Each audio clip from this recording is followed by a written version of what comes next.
नमस्कार दोस्तों, आइए सुनते हैं जयशंकर प्रसाद के नाटक जन्मेजय का नाग यज्ञ का आगे का भाग। चौथा दृश्य। स्थान पथ शर्मा और माड़वक। माड़वक। इतना अपमान माँ, ये असह्य है। शर्मा। हाँ बेटा, धिक्कारो, इस अभागिनी को मर्मवेदी शब्दों से और भी आहत करो। तुम्हारे अपमान का कारण मैं ही हूँ। माड़वक। माँ, इन दंभियों में कौन सी विशेष मनुष्यता है जो तुम अपना राज्य छोड़कर इनसे तिरस्कृत होने के लिए चली आई हो? अपना अपना ही है। दारिद्र्य की विकट ताड़ना से एक टुकड़े के लिए दूसरों की ठोकर सहना। ओह। शर्मा। बस करो बेटा। माड़वक। नहीं माँ, बड़ी भूख लग रही है। पेट की ज्वाला ही बड़वाग्नि है जो कभी नहीं बुझती। उसे सब लोग नहीं अनुभव कर सकते।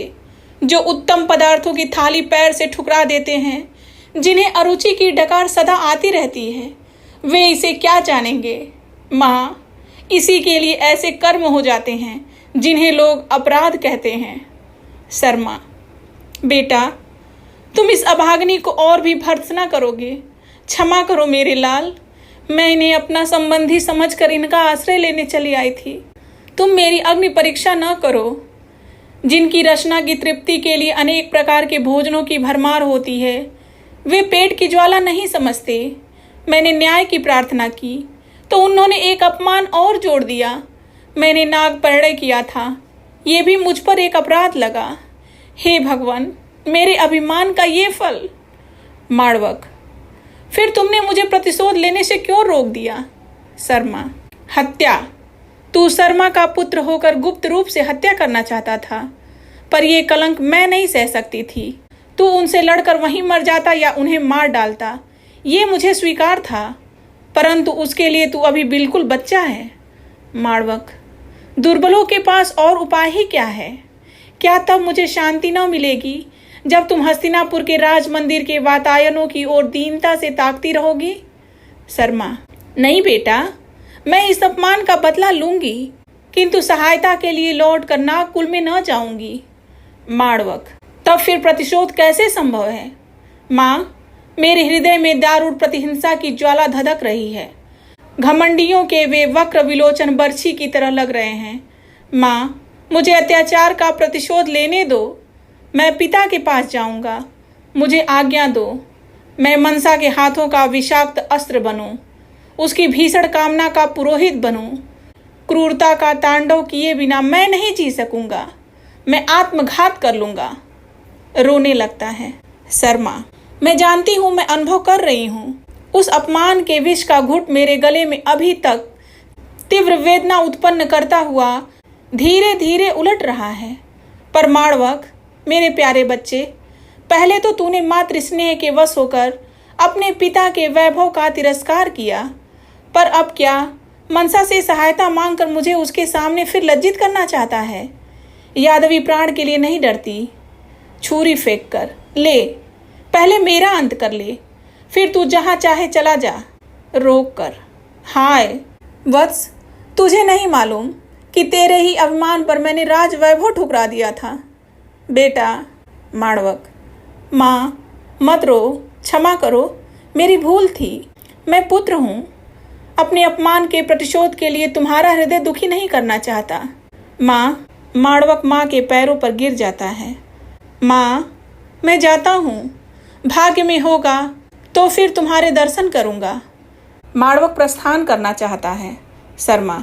ठहर जा माड़वक, ठहर जा, मेरी बात सुन ले, रूठ मत। मैं सब करूँगी, जो तू कहेगा वही करूँगी, सुन ले। नहीं आया, चला गया। हाय रे जननी का हृदय, मैं सब ओर से गई। अंधकारपूर्ण शून्य हृदय, इसमें सैकड़ों बिजलियों से भी प्रकाश न होगा। माड़वक, माड़वक। माड़वक के पीछे उसकी माँ जाती हुई। पांचवा दृश्य। स्थान कानन। तक्षक। मैं अपने शत्रुओं को सुखासन पर बैठे साम्राज्य का खेल खेलते देख रहा हूँ और स्वयं दस्युओं के समान अपनी ही धरणी पर पैर रखते हुए भी कांप रहा हूँ। प्रलय की ज्वाला इस छाती में धधक उठती है। प्रतिहंसे, तू बलि चाहती है तो ले, मैं दूंगा। छल प्रवंचना कपट अत्याचार सब तेरे सहायक होंगे। हाहाकार क्रंदन और पीड़ा तेरी सहेलियां बनेंगी। रक्त रंजित हाथों से तेरा अभिषेक होगा। शून्य गगन सौगंध पूरी धूम से भरकर तेरी धूपदानी बनेगा। ठहरो देवी ठहरो। तक्षक खड़ग निकालता है और वासुकी का प्रवेश। वासुकी, क्यों नागनाथ, क्या हो रहा है? किस पर क्रोध है? तक्षक, प्रिय वासुकी, तुम आ गए, कहो वो काश्यप ब्राह्मण आवेगा कि नहीं? वासुकी, प्रभो, वो तो गहरी दक्षिणा पाकर फिर राजकुल से संतुष्ट हो गया है, किंतु उसे एक बात का बड़ा खेद है। वो रानी के मणिकुंडल दूसरे ब्राह्मण को मिलना सहन नहीं कर सकता। इसी से आशा है कि वो फिर आपसे मिलेगा। शर्मा भी अपनी करनी का फल पा रही है। वो अत्यंत अपमानित की गई है। संभव है वो फिर नागकुल में लौट आवे। तक्षक, मणिकुंडल? कौन?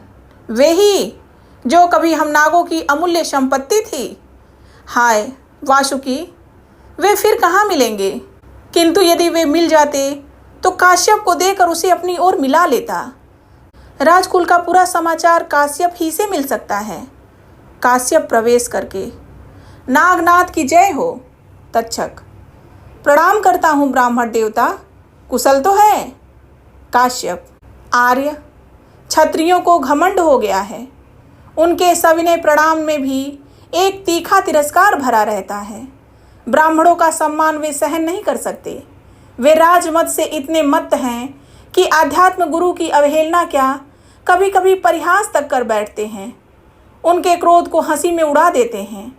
ये बात इस विशुद्ध ऋषि कुल संभूत शरीर को सहन नहीं है। ठहर कर नागराज, अभी तक क्षत्रिय स्पष्ट रूप से ब्राह्मणों के नेतृत्व का विरोध नहीं कर सके हैं। अभी वे प्राचीन संस्कार के वशीभूत हैं। तक्षक, तो फिर क्या आज्ञा है? काश्यप, घबराओ मत, अभी ब्राह्मणों में वो बल है, ताप का वो तेज है कि वे नाग जाति को क्षत्रिय बना लें। तुम लोगों को भी चाहिए कि जहाँ तक हो सके आर्य जाति की इंद्रिय परायणता के सहायक बनो, उनमें अपने रक्त का मिश्रण करो। समय आने पर तुम्हारे ही वंशधर इस भारत के अधिकारी होंगे, पर इसके लिए उद्योग करते रहो। तक्षक, प्रभु, मणिकुंडल कौन ब्राह्मण लाया है? काश्यप, नेपथ्य की ओर देखकर, लो वो आ रहा है, हम लोग छिप जाते हैं। वासुकी का हाथ पकड़कर जाता है। उत्तंग का प्रवेश होता है। तक्षक, ब्रह्मचारिण, नमस्कार करता हूँ। उत्तंग, कल्याण हो, मैं थक गया हूँ। यदि यहाँ विश्राम करूँ तो आप असंतुष्ट तो ना होंगे? क्या आप इस कानन के स्वामी हैं? तक्षक, अब तो नहीं हूँ, पर हाँ कभी था। आप बैठिए। उत्तंग बैठता है, फिर थक कर सो जाता है। काश्यप का प्रवेश। तक्षक, क्यों काश्यप, इसने मणिकुंडल कहाँ रखे होंगे? काश्यप, अपने उछड़ीस में। मैं हट जाता हूँ, तुम्हें देखकर मुझे डर लग रहा है। तुम इतने भयानक क्यों दिखाई देते हो?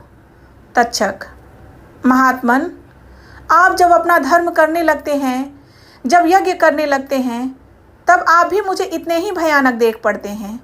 जब पशुओं की कातर दृष्टि आपको प्रसन्न करती है, तब सच्चे धार्मिक व्यक्ति का जी कांप उठता होगा।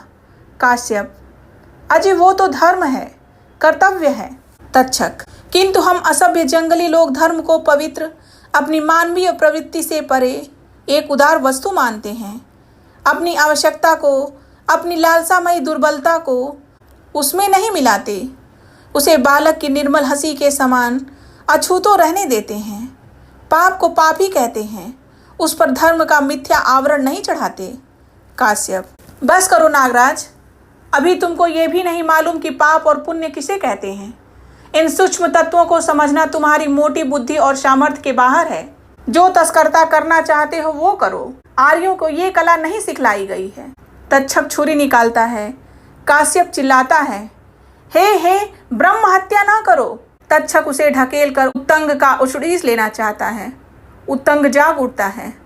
तक्षक छुरा मारना चाहता है। शर्मा दौड़ती हुई आती है और तक्षक का हाथ पकड़ लेती है। तक्षक उत्तंग को छोड़कर उठ खड़ा होता है। शर्मा, नृशंस तक्षक, तक्षक, तुझे इस विश्वासघात का प्रतिफल मिलेगा। परिणाम भोगने के लिए प्रस्तुत हो जा। आज ये छुरी तेरा ही रक्तपान करेगी। उत्तंग, पामर, तुझे लज्जा नहीं आती? सोए हुए व्यक्ति को मार डालना चाहता था, अब नारी की हत्या करना चाहता है। तक्षक, अरे तुझमें भी नागराज तक्षक को ललकारने का साहस है? देखूं तो अपने आप को या पापनी शर्मा को कैसे बचाता है। छुरी उठाता है।